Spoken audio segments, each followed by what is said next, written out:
Rose Red is a haunted house story, and I like it to be a sort of Moby Dick of haunted house stories, if you will. That is to say, I'd like it to be something that's big and scary that sticks in people's minds as the haunted house movie. Rose Red is the name of a house that is a very famous house in the story because it was built at the turn of the century by the Rimbauers, a very wealthy couple.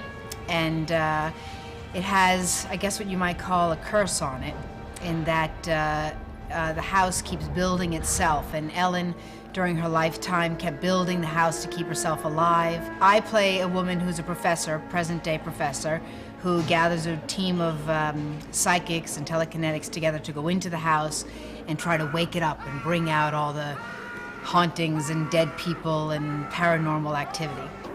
Here we are in lovely Seattle, Washington. Isn't it gorgeous? But little do these people understand what's about to happen to them. 800 people are going to descend on this city to make a 6-hour miniseries for ABC called Stephen King's Rose Red. Steven Spielberg came to me back, I think, in 1996 and said, I'd like to make the scariest haunted house movie ever. Would you write it? And I said, yeah, I'd take a shot at it. And then I think Spielberg, went and did, something else. And then a couple years went by, and I got a call. Actually, it was really the week before Steve got hit in this horrible accident in Maine that summer. And he said he was thinking about another project for ABC. I was to send to get the script to Craig Baxley to take a look at over the weekend. And that Saturday, the next day, he got hit by the truck. So it was like 6 months. And the first thing he really addressed, once he recovered, was Rose Red. Well, they should watch Rose Red, because if it's a failure, I won't get to do another one. He embraces your thoughts, your ideas, and he knows what you're trying to do is to achieve something that maybe no other filmmakers can do. And I think with the team we had on Rose Red, he trusted us. He knew what we accomplished on Storm of the Century, and here we were again. I got to tell you, it was one of the most exciting experiences I've had in the business. When I was sent a script by Stephen King, I knew it meant quality. I knew it would be exciting and interesting, and even though I knew there would be an element of horror, I also know that Stephen is a master storyteller and really writes interesting characters and relationships. And even though this is about a haunted house, it has very interesting relationships between each of the characters, and unusual relationships. In this genre, a lot of people, say, oh, it's TV. I don't buy into that, and I think a lot of filmmakers, frankly, are a little maybe insulted by that, because I think you can do great quality work in television. I think it's being done all the time, and I think what we're doing here echoes that. I've had a great relationship with ABC over the years that's built up since It. They've done a number of miniseries of my books, and while some of my books have fit pretty well in that movie format, even when it works well with a movie like The Green Mile or The Shawshank Redemption, they have a tendency to run long, because I'm more of a putter-inner than a taker-outer. And for that reason, for me, the miniseries format is perfect. It gives me a chance to tell novels in basically a different medium and to reach a larger audience. We're up here for 4 months. We're working most every day, and it does become a part of your life. Well, you're cramming a lot in 4 months. I mean, you think that you shoot a 2-hour feature in 4 months, and here we are shooting essentially 3 features in 4 months. Normally, if you get a script and the writer writes a larger scene or a larger has a larger expectation than what you could normally do for the budget that you get for television, you make compromises, you make cuts. When Mr. King hands you a script, it's basically the written word remains. Whatever Mr. King writes, that's what you're going to make. I wear a number of hats in Rose Red, as I did in Storm of the Century or The Shining. And the first one that I always put on is writer. and the writer doesn't worry about the budget or the expense or the headache of how people are going to put it together, then you put on your executive producer's hat, and then you have to worry about the budget. We start doing the drawings, a lot of drawings in the beginning, a lot of sketches and things, and I like to get into models quickly, so I go a lot from architectural drawings into models, and then we photograph the models at one point and sent them to Stephen King for him to look at, and for the director and everybody to look at and get approval from them. People who hear about the story, who are familiar with the Winchester Mystery House in San Jose, California, often comment on the similarity of this story to, or rather the story of the building of Rose Red to the story of the building of the Winchester Mystery House. Which supposedly the widow of the Winchester Pow Pow, you know, the rifle magnate, said, this psychic said to the widow, as long as you're not done building the house, you'll stay alive. That is, you won't die until the house is done. And so what she decided was that she would never be done building the house, and therefore she would never die. And so what I liked about it was the idea of a house that starts to build itself. We started looking all over the United States and Canada, and we were shown Thornwood Castle in Lakewood, which was nearly perfect. As Steve said to me when he first sent the script, he said, I'd like to find a house that is user-friendly. I mean, as opposed to a house that immediately upon seeing it, you say, well, this is a haunted house. It should not look haunted. It should look kind of warm and inviting. It only becomes haunted when you become aware of, as it grows on you. The first objective was to find an exterior that worked. We spent months trying to locate a house that would work and give us all the elements we needed to make it work with the interior, which we were going to design. And the only place we found was in Tacoma, which was Thornwood. In Rose Red, Craig Baxley's genius at putting together disparate locations and making them cut together as though they were the same is most evident in the fact that we see Rose Red as though it were in the middle of downtown Seattle. We see it under construction during that time. We see people arrive and depart there, and you would swear, because of the way it's shot, that this house is in downtown Seattle. Seattle itself was used for some city street filming and some house filming that you'll see in the first night's episode anyway. And the balance of our interiors, we built sets at Sandpoint Naval Air Station, which is just north of Seattle. My idea, when I got the idea, would be that we would have some fabulous sets and we would have a chance to do some really freaky things, where you would have staircases that would go to nowhere, or you'd have a perspective hall where people walking down it would look big at one end and small at the other end, that there would even be a room or a corridor that was upside down, like the Poseidon Adventure, like the ship and that. So I had the tremendous fun in my imagination of building all this stuff, but it doesn't cost you anything in your imagination. Luckily for us, we had Craig Stearns. Craig had to, from Los Angeles, come up here and hire the construction crew. At one point, we had over 400 carpenters on our crew from all over the western part of the United States. We started construction in May of 2000, and we started filming the sets in October of that year. So it took from May till October to get them constructed and get them dressed and ready for us to start filming. My mouth just hung open. I couldn't believe it. And I wanted to know where they got these contractors, because it went up really quickly and expediently. And but it's an amazing set, and it's a pleasure to work on. It's like a playground for actors. Oh, money's always an object of these things. So it started up, and we built it, and we designed it, and then things had to be cut, and things were brought down and made smaller, and decisions were made. But I was very happy, because even though things were cut back, I don't think people will really notice, or I think it still has a grandeur. Luckily, when you read the script, he always puts in these little phrases in each when you come into a set. So that's wonderful. I've done a couple of his shows, and it's wonderful because he doesn't give you a ton of information, so he doesn't want to boggle you down with a lot of detail, but he gives you a little phrase here, a little phrase there, that sort of gives you an essence of what he's thinking. The one thing I got from him is that he wanted to feel that the house was warm, and not, when you first walk in, even though it's foreboding, he didn't want it to be a cold, really cold place. So we stuck with warmer colors, warmer stone and warm woods and warmer wallpapers. We wanted to be a haunted house that was sort of attractive, that sort of drew you in rather than something that was cold like a mausoleum. This is a huge set, and walking around, it's very easy to get lost.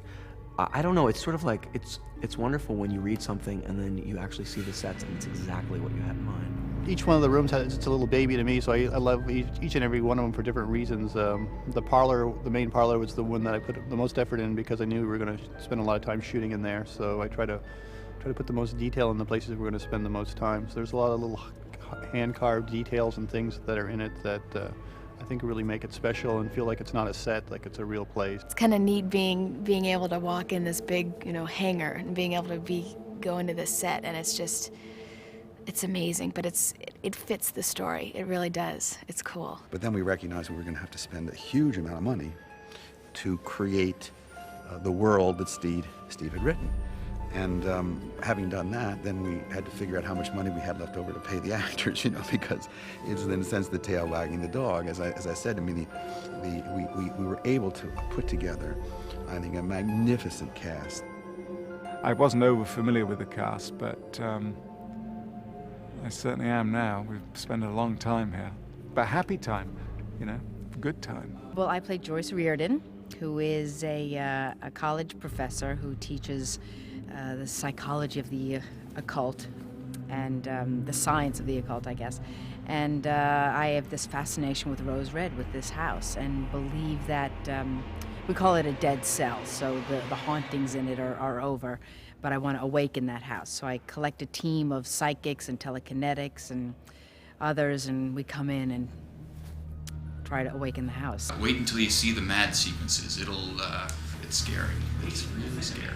The best way to put it is she thinks she knows it all, and really she's quite an innocent, and then maybe gets a taste of her own medicine. The character I play is Stephen Rimbauer. He's the last of the Rose Red family that's alive today. He is dating Joyce, played by Nancy Travis. He's sort of trapped in this nightmare of like a haunted past, which is the haunted house.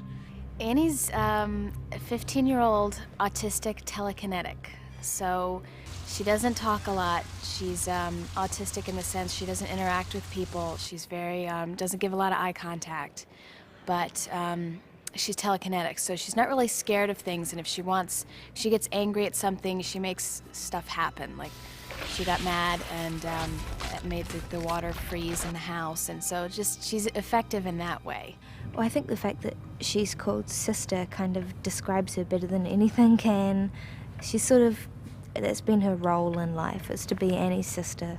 She's very caring and she's very sweet. I say, Steve, are you okay? A lot. And also I say, Annie, are you okay? Because I'm always worried that they both are okay. I'm like a caretaker, like a nanny and a caring person who wants to be sure everyone is safe. Because I'm not a psychic, so I can't do anything useful by awakening the ghosts, so I just look after everyone who goes through the trauma. My character, Nick Hardaway, all these people are somewhat enigmatic, but he possibly is the most enigmatic. He's a sort of secret agent figure, James Bond figure, who's drifted into this psychic underworld. He, in his own way, is dryly funny. He's also, I hope, romantic and heroic. Emery, let's say he's a post-cognate. He sees things after they happen. Spirits appear to him. He's kind of the complaining sourpuss of the movie. He's kind of the squeaky wheel, always complaining. And hopefully he's the kind of character that you hate, but you enjoy hating. Kathy's very religious, and yet she can automatic write. Well, you get, you're possessed. People speak through you, but rather than your mouth moving, then your hand takes over. And that was a little wearing day after day to be a frump church mouse, you know, and have Matt Kiesler and Matt Ross and Julian Sands and Kevin Teig. You know, I've like had a thing for him for several years, more than we're going to say on camera. When I saw that there was a chance to work with Kevin Teig again, I jumped at it. He's a wonderful actor, and he's probably as focused and tenacious as I am about achieving what we're after. And it was a real pleasure working with him. My psychic ability is that I'm a touch know, which means that when I touch things, I'll know what happened to that object before, who owned them, anything traumatic or exciting that's happened to it. My character changes, so I'm at first like a kind of quiet, shy, mousy psychic, and then I kind of turn. Ellen Rimbauer is this amazing character that Mr. King wrote that this is my house. It was built for the occasion of my wedding. And so at 20, we arrive at the house, but the house isn't quite completed. We have a seance here in the dining room, and during the seance, I learned that when the house is complete, I will move on to the afterlife. And that really scares me. And at 20, not really what I want to do with my life. I think a lot of viewers of these things have come to look for me. It's kind of in the spirit of those Where's Waldo books. They keep wondering where Steve King is going to pop up. And I don't want to say exactly where I show up in Rose Red. All I can say is if you watch it very closely, sooner or later, you will see my award-winning performance.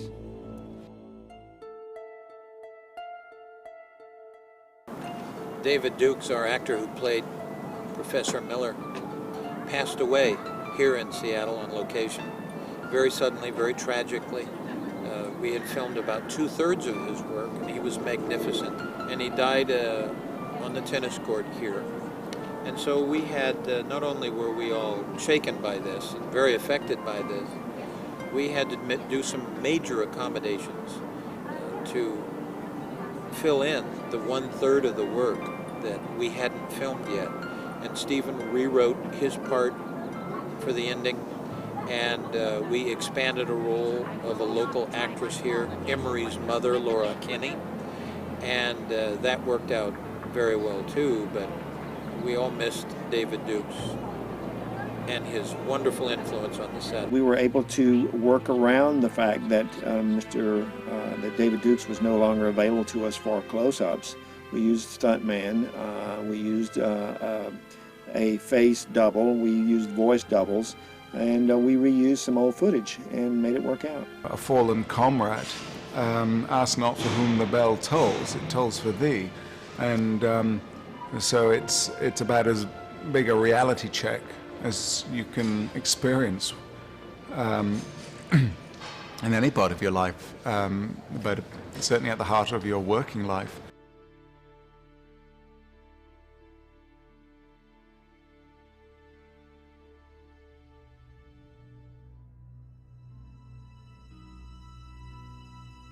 Our special effects team, which were all local people, were just terrific and did a magnificent job in building those rigs and making those special effects work. They all had to be augmented with visual effects later on, electronically, but it turned out extremely well. 1, 2, 3,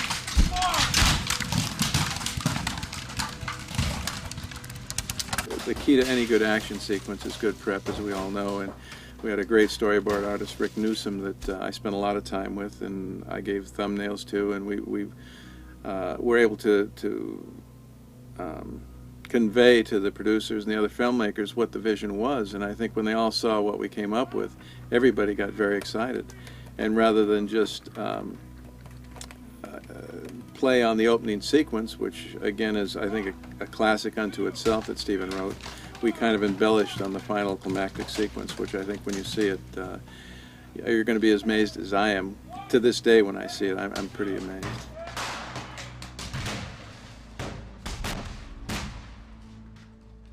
I think that the thing that I most want to see cut together, I've seen some dailies that are fabulous, and it was Craig Baxley's idea. There's a statue of Ellen Rimbauer in the garden of Rose Red.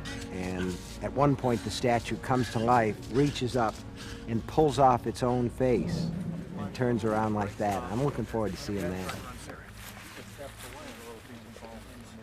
And some dust so it cracks open. But with their hand, it's easier a little if it's dust up, on it. but I But the thing is, And back to normal, right there.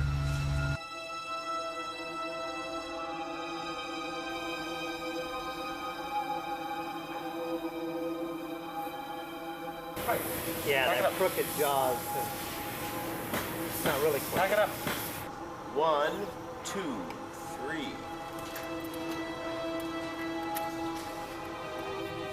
Okay. Happy.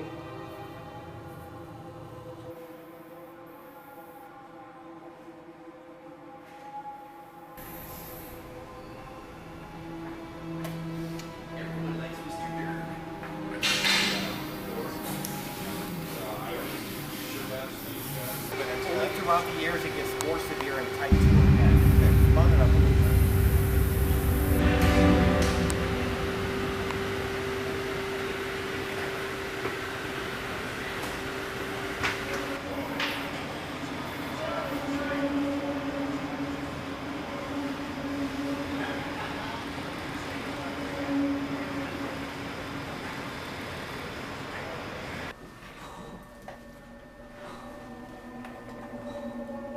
Want to get it on? We've got all night, Ellery. We've got forever. So like longer. You want more pauses. Yeah, just for me because. So it's see, because easier you can for do you. this, you can just talk. I have to do this Do to make this, you oh, talk. So there you go. There you go.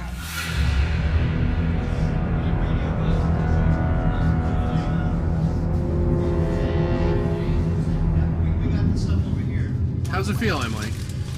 Not bad. Not bad. It's a little coming apart.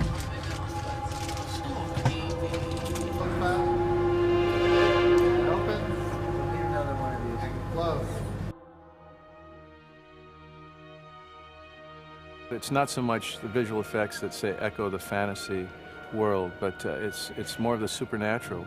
And my concern was that we didn't lose the audience. And so I'm trying to keep it grounded in reality, trying to keep it as horrific as it can be for the audience. I'm trying to make the audience part of it versus on the outside looking in at these big visual effects set pieces. We had about 300 and I guess it's close to 350 shots in the show. I think maybe probably a half to a third of those I think are ones where again they're gonna have feedback for people. They're gonna say, wow, what was that? But a lot of it is stuff that I hope is just going to just people say, what a lovely movie overall. Mirror Library was a lot of fun. Again, she's supposed to sink down into into this sort of mercury surface. It's not that hard to create a mercury surface in computer graphics, but what's tough is getting the performance of someone working in it. So we built a little custom swimming pool kind of a thing for her to wade through and splash in. We found, Ron Lehman found a sort of a super Scotch guard that we could throw on her clothing so it wouldn't get wet and would kind of buoy up.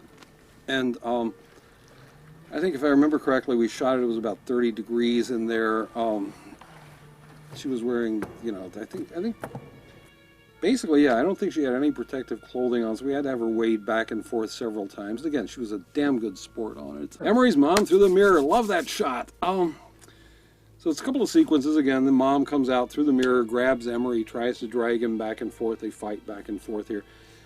So you have to have a believable reflection. Now, the classic way of doing that back before OSHA was, Cocteau did this, take a pool of mercury, lay it down on the table. People put their hands into the mercury. You get the reflection, you get the nice little stuff going, they die. We obviously couldn't do that, so we wound up having to take like 2 mirrors, one of them shooting the main action, one of them sort of in the place where this mirror's reflection would be. Therefore, a mirror from that will be taking the reflected element and seaming the two together.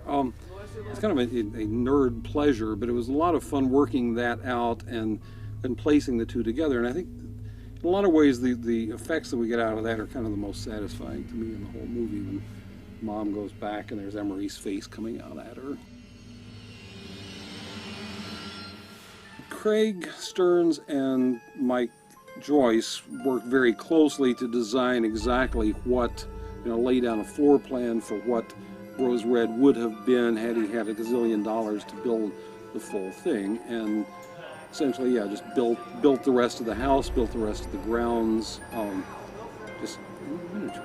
Rock dropping, I think, was the most fun of the entire show. We had, as you know, we had this huge miniature stage. Mike Joyce and the guys had built all of these very large scale, very fragile miniatures, filled them with beautiful, fragile furniture, put beautiful, fragile glass in. And then we got to spend about a week picking up rocks about the size of a watermelon and just literally crashing them down into those beautiful, fragile little things. It was just such a release. Mike Joyce, who is probably the best in the industry, did a phenomenal job with the miniatures, and I think the seamless nature of how we combine physical production with the miniature production and the visual effects. Again, the key was to ground it in reality, and I think we were successful in that. We had the great big courtyard, because of course there's no building as such. It was as big as Rose Red, so we've also got all the exterior stuff that kind of establishes the house before we smash it up, and then the large scale stuff to break up the hallway and the bedroom and the, I don't know, pretty much every room that was on the set wound up getting a miniature and getting rocks kicked through it. The message that I try to send in all these things is nobody's really safe. Nobody gets off home free, so that I think that if they believe they know how things are going to turn out, they're going to be very surprised. Let's put it this way, not all the good people make it through.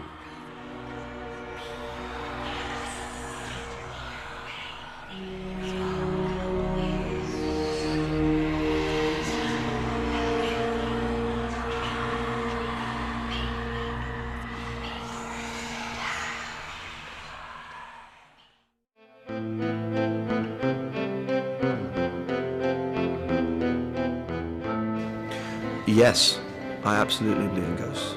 Yeah, totally. When I was a kid, my mum saw a ghost, actually, in Sussex. And this is a true story, totally true story.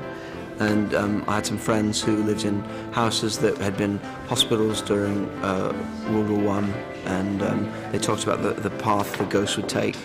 And I never saw one myself, but I felt a presence of one when I was young, and actually I'm totally freaked out by ghosts. And I absolutely believe in them, sincerely.